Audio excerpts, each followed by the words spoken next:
I'm a pastry chef on an island in Maine, and this is everything I did at work the other day. When I got in, all of my pastries were ready to go in the oven, so I got them out of the proof box and got them egg washed up. And then my coworker had already baked off my almond croissants, so I gave those a sprinkling of powdered sugar.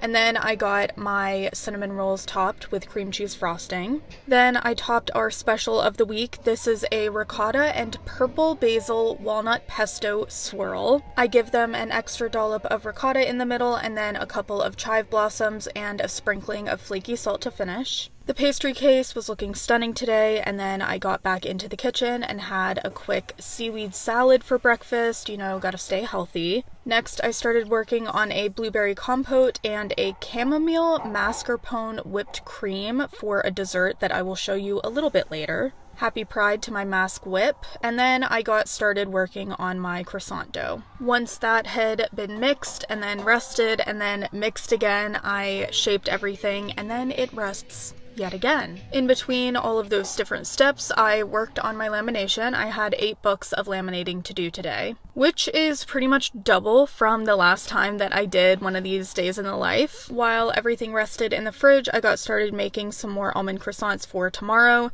This gets a vanilla bean simple syrup and then a big scoop of almond frangipane. And then after all of that gets spread out, I close the tops and give it a little bit more frangipane and then cover the tops in slivered almonds. Now I am moving on to working on my plating for a dessert for Good Wolf. That is the sister restaurant to the Salt Market. This is a lemon pound cake with a chamomile sugar crust, and I am piping on that chamomile mascarpone whip and then topping it with the blueberry compote that I made a little bit earlier. All in all, there are a couple of things that are going to change about both the plating and the recipes for this, but I thought that this was a really great test and I think it looked divine. And then the last thing that I did was my shaping. Like I said, I laminated 8 books of croissant dough, and so there were so many croissants of all different shapes and sizes to make today. I think in total it ended up being over 200. And that is because I still make the croissants for my days off, so literally every single croissant you ever have at the Salt Market is made by me in full. This that you're seeing right now is that seasonal special, so it's ricotta and then purple pesto on top, which I promise tastes much better than how scary it looks.